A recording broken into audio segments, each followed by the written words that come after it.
Hello, I'm Celestmatic, one of the trainers here at Gods of Gravity. Just quick disclaimer, the devs are most likely extremely busy at the moment because there's a ton of players right now as the game is recently released, so please try not to bug them too much about if you want to do an interview yourself, um, and don't you know, ping them or anything. Thank you. Enjoy the interview. Who are you and what do you do for Gods of Gravity?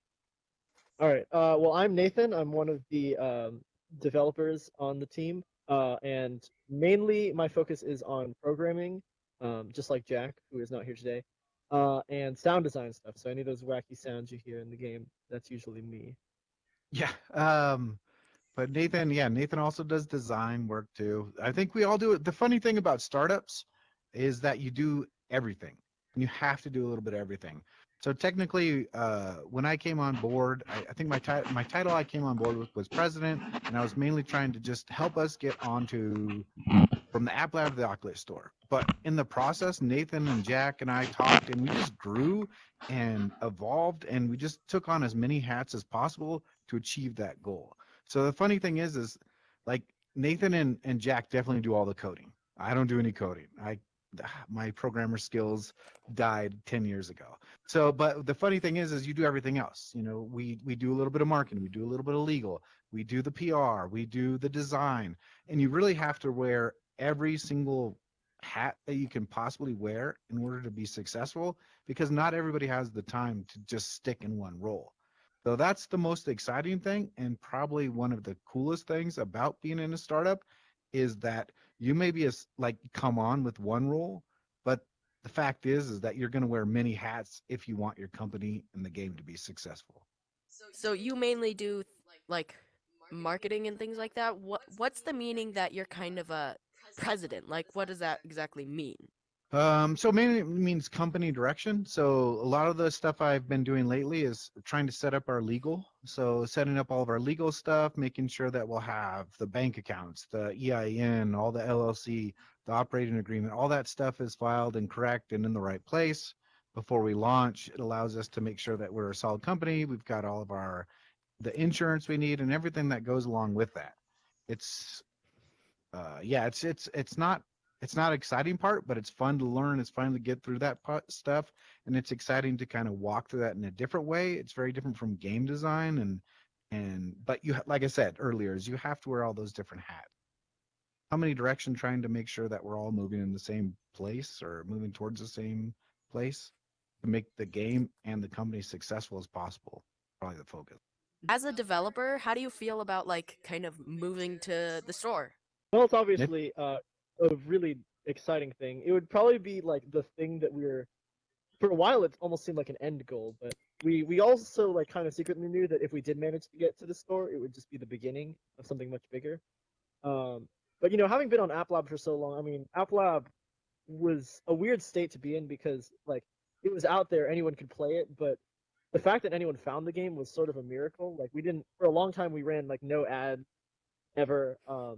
We like just sort of like people came onto the game just from hearing it from other people.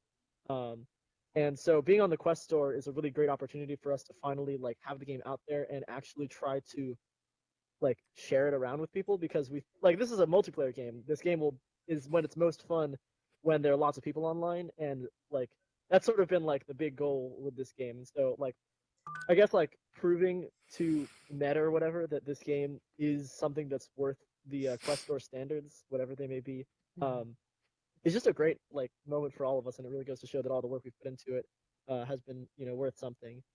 But that the work is not going to stop, and it's just going to be like enable us to do a lot more going yeah, pretty much. I think Yeah. that's fantastic view. And I think what's funny is what Nathan mentioned there is like it was an end goal for a long time.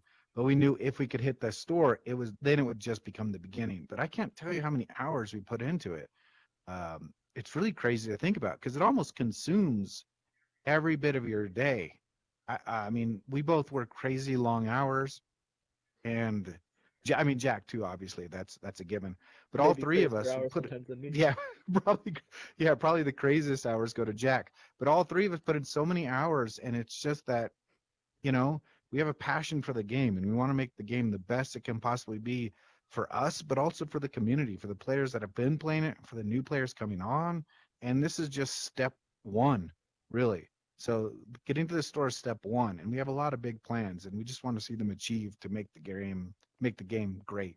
How did you kind of originally come up with the idea for the game? Yeah, so Jack and I came up with the idea for this game a long time ago. I think we've posted about it a couple times in various forms. But the story really was that we were thinking a lot about what like kind of games we would want to make if we wanted to make VR games, because we had really only done one game before that, which was Overboard. And Hmm. then for a while we had messed around with a couple other ideas that we were hoping to kind of like figure out, okay, in VR, the main tools you have are like you can interact with the world with your hands, like instead of having a controller, you're like physically around things, you're immersed in the space. Um, what are the other advantages of being in VR? And one of the big ones we kept coming back to was like the most fun games for me for a long time are games where you're playing with other people, because all that immersive interactive stuff kind of gets elevated to the next level when you're like basically next to someone. It was in the middle of like 2020, everyone's favorite year, and he and I were not physically with each other, but in VR, you could sort of get that sense. And so then it just became like, what's a multiplayer game we can. And to answer that question, we looked back at our old game catalog and found an old game called Flickship, which we posted a video about a couple months ago. And that was a game that we thought had a lot of like untapped potential, which was basically just the idea of you have like a bunch of different types of ships, and you're just trying to figure out how to attack the enemy while managing like the types of ships you have. Yeah. And then we just from there was just figuring out how to bring that into VR. You can kind of probably just anyone could really like make that gap. If you have ships and you have your hands, like what's the natural way to throw ships around? Well, you just pick them up and you throw them. And Jack had, I guess, done a little bit of physics classes, so he was really interested in making relatively physics accurate simulations when it came to orbiting of the ships. Hmm. And it just became very easy to see just how much variety could be added. Even after just the first week of working on it, we already had like 3 different ship types, and it was like, there's so much you can do with this, and it's so simple. And we really felt that it was going to hit like a lot of those like desires we had out of VR, like a game that has strategy, a game that's social, a game that makes you feel like you're physically interacting with things that you couldn't do just on like a PC game. All those things were sort of things we were trying to hit. Yeah. What future plans do you Yep. have for the game? So the first big thing we're looking for right after we launch on the store, of course, January 5th, is we know that we want to introduce a lot more cosmetics right as the game launches. I mean, people will have had a lot of fun doing challenges, being able to get titles and stuff from that, or getting cosmetics from tournaments. But we've always wanted to put in more cosmetics and more ways for people to get cosmetics. And so something we're gonna do right, or not right when the game launches, but very close afterwards, is start to give people a way to buy cosmetics both with currency and through in-game means. Um, Details on that Ooh. will be available when it comes out. Is that And that means that, yeah, is that what you're gonna be using the ranked or no, just like the normal like you won't Stardust use your things rank for? score, don't worry. No, the Stardust for? The Stardust thing. As a matter of fact, we may have found a use for those points. But the other thing that's very exciting about having new cosmetics is coming very soon. And we're very excited to just have that in the game, because I mean, obviously challenges are really great. They incentivize people to play, um, all the time. But having access to those other means will really enable people to customize their avatars in ways that you haven't seen before. There's been a lot of ideas in the Discord for certain Lots of cosmetics, ideas. and while we aren't gonna roll out everything we have planned all at once, we do have cosmetics that aren't just your crown and title, which we think will definitely excite people. Um, yeah, so that's the first thing you'll probably see coming soon is more customizability. And then we have the destruction update, which is on beta currently. But the destruction update is really, really exciting because not only do we get a new god, a new game mode, and new map creator items. It feels like it expands the universe in a really exciting and fun way. The harness star, everybody is impressed, and just seeing the harness star do its thing is absolutely amazing. So I don't want to spoil it, but once you get in and actually try it out and get to play King of the Star, you'll get to see some very exciting moments and just have some good laughs with your friends. So the destruction update's going to come out post launch, probably within the month of January, if everything goes right. And it will just bring a lot of fun new elements to the game that I think will be exciting for people. And it's free too, so great. Oh yeah, both of these new upcoming updates are going to be free updates, which is really exciting. One of the big reasons we, you know, have sort of done the monetization scheme we have is because we really want as much of our work as possible to be on the base game that everyone gets to play. And so, this cosmetics options, not all of them will be free, of course. That'd be silly. But the destruction update comes with a ton of free content. As Steve mentioned, a new free map, and just tons of things that you can play with. And of course, those with map creator access or star access will see a ton of new maps on top of that, in addition to the one that you see in the free set. Yeah. Um, Oh, which is and a new there's a ton of campaign, content. Really exciting. new campaign, Oh, and a and new level. campaign levels. Those new campaign levels are very, very exciting. Quite challenging, at least for me. But I know that I'm not as skilled of a player as some of our other ones. There's just a lot of chaos, a lot of fun, and a lot Yeah. of variety that I feel like we haven't seen um, in a while. I guess. Yeah. Really nice. Will you ever bring back God of Infection? I can't make a promise, but I will say that we have right now in a document the god of infection is on a list of gods ideas that we have. Whether that means it will be coming, I cannot say, because it really every new god now with the kind of the new campaign flow comes with a lot of additional content.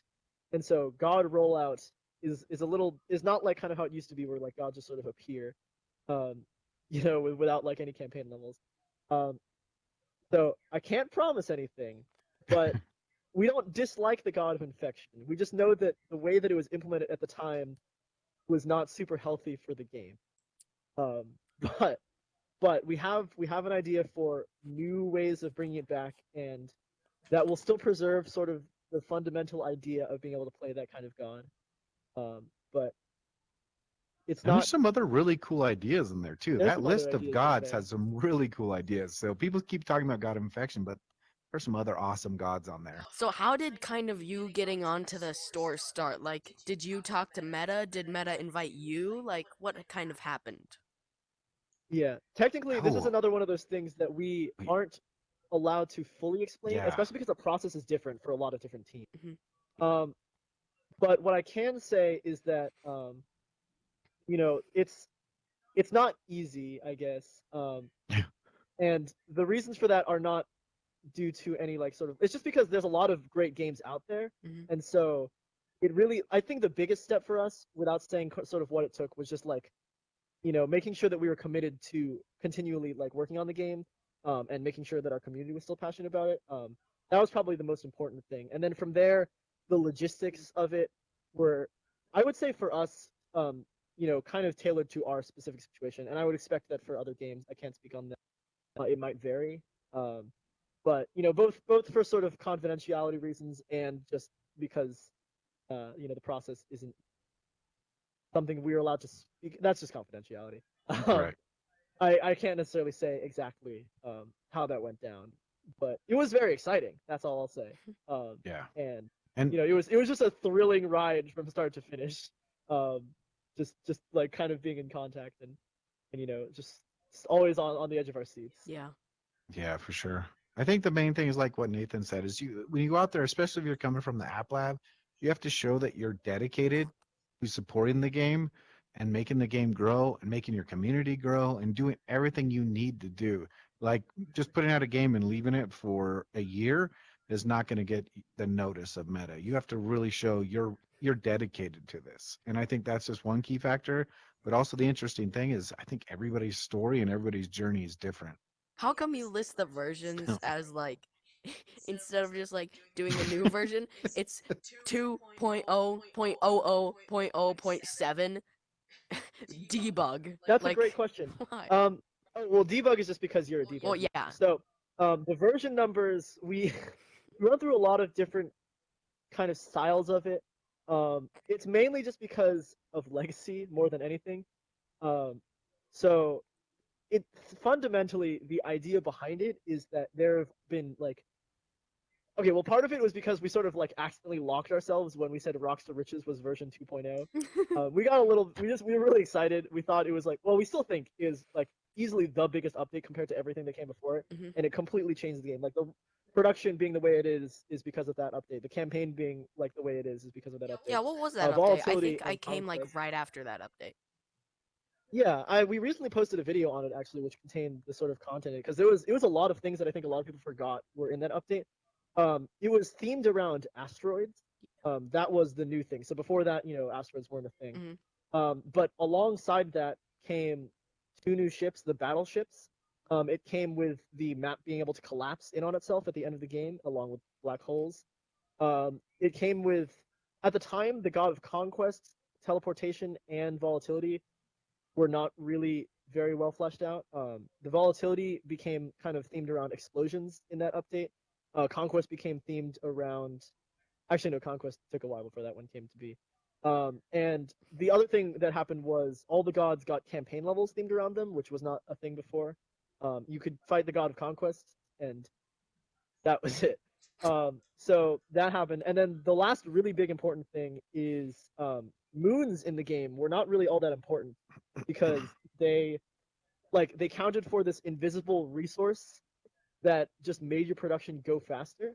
And in Rocks to Riches, we added like the fact that like moons like specifically contribute resources to planets, um, which I think fundamentally changed how people approached like trying to build the production. And it also meant that like now like you weren't just randomly getting ships at planets out in the middle of nowhere. Like you had to have moons there. And it's sort of like it really like made the game I think a lot more logical. Mhm. Yeah, in one fell swoop. It was a big update. It really like the game was not the same after that for better, I would say. Um, was that the update that changed Conquest to it no longer gives you ships when you capture a moon, like extra ships for no reason? I I feel I like it don't think was, so. but that it wasn't because the power update came out much later. Yeah, No, I So think that was later. Yeah. because I yeah, I think specifically Conquest. Yeah, it still gave ships. Because I Yeah, it still specifically gave ships. remember like But wait. seeing what I got into the game like my friend told me, and then I looked it up on YouTube, and then I saw the video kind of explaining all the gods, and then I looked at God of Conquest, and when you it said when you capture a moon you gain a ship, there's like a chance. So Yeah. I went around like that whole day playing God of Conquest, just capturing as many moons as possible, and not a single ship was given to me. It took me a while to realize that it was a little bit different. Yeah. They've evolved since those videos were made. That's why we haven't actually made any more of those videos because we're still We're still refining making sure that we know God, exactly what's gonna the happen. gods and the god Like abilities. Yeah. things are already outdated in those videos. Yeah.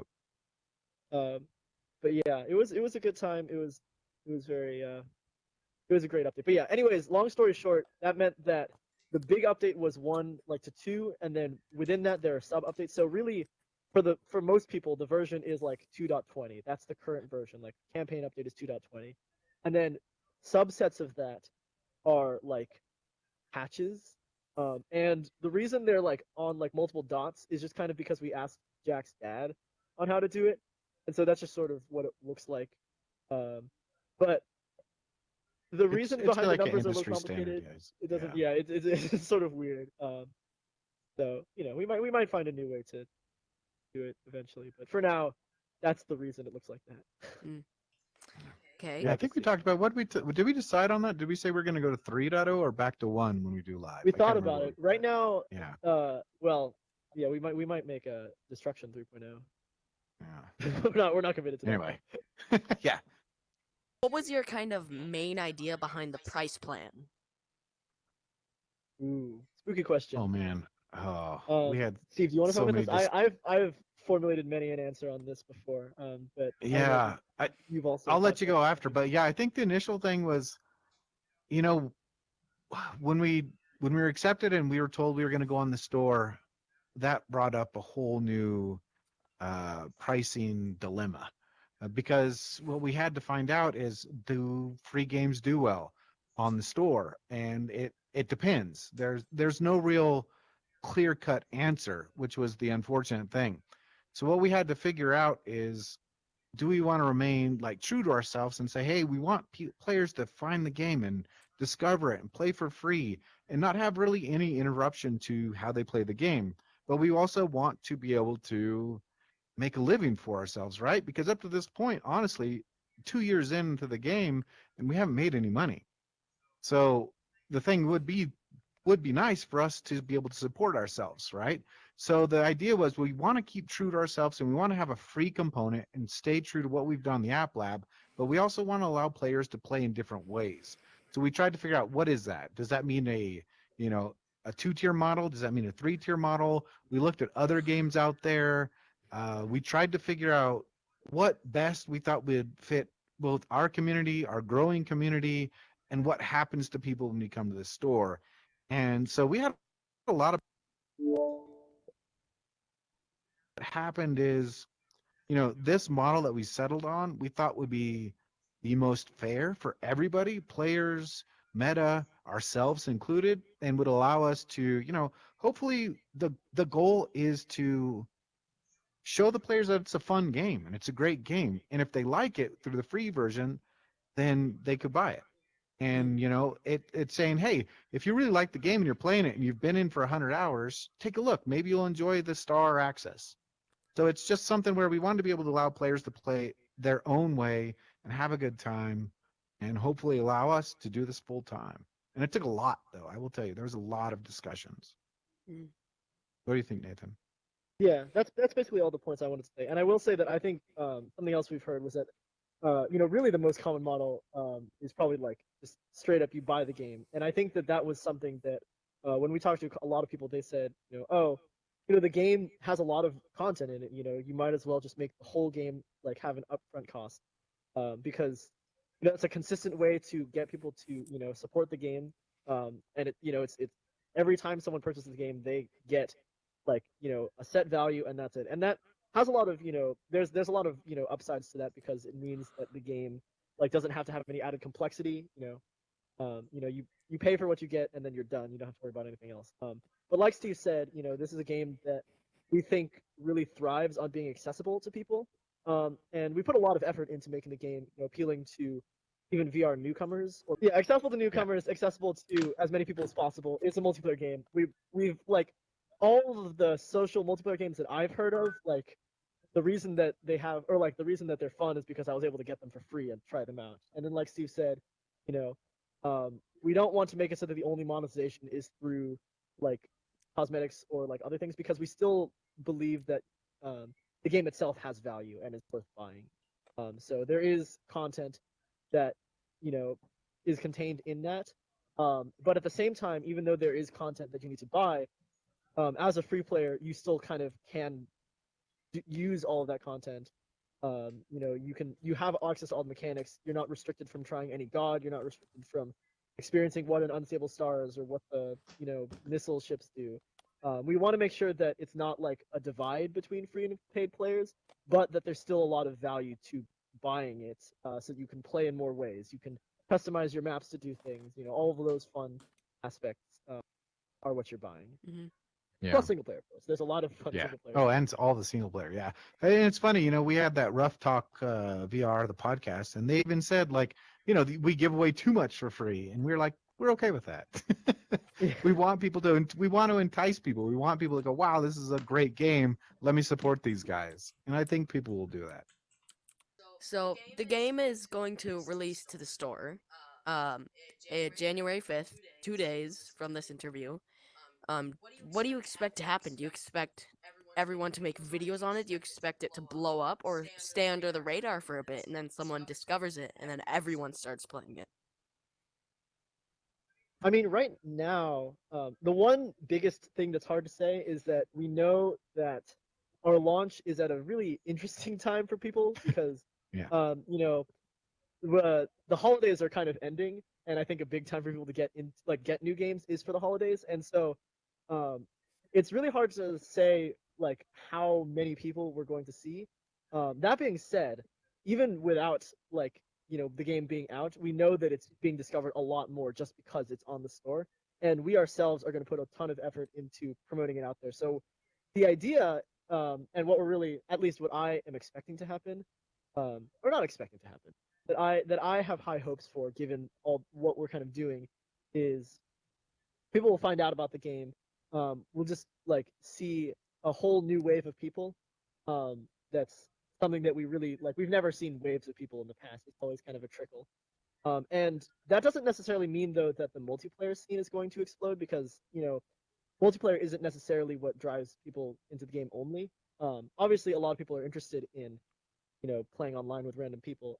But what I really expect to see is just like a lot of people trying it out, a lot of people finding the game to be interesting, people trying the campaign, people playing in private rooms. I hope to see a lot of those. And then gradually over time, I hope to see that translate into seeing, a lot of active community engagement, a whole new slew of ideas and people who are passionate about like what they'd like to see coming soon. And then when the Destruction update rolls out, I hope to see kind of all of that excitement translate into just being impressed at what the game like has to offer and Yeah. what we have kind of in our sleeves. Hmm. Um, but Yeah. yeah, I don't know if it'll just be like 100 people just drop onto the game right away. Just because we're launching on like a Thursday or something. It's not like the Yeah. hottest day Thursday at 10 for a.m. gaming. Yeah. Thursday for the 10 a.m. Ooh. But it's definitely I'm excited to see at least that first weekend for sure is going to be really exciting. And I think the Discord already has like a dozen or so new people who can't even play the game yet. They're just so excited to just see what's in store, and that just goes to show to me that like when the game's actually out there, like it'll be great.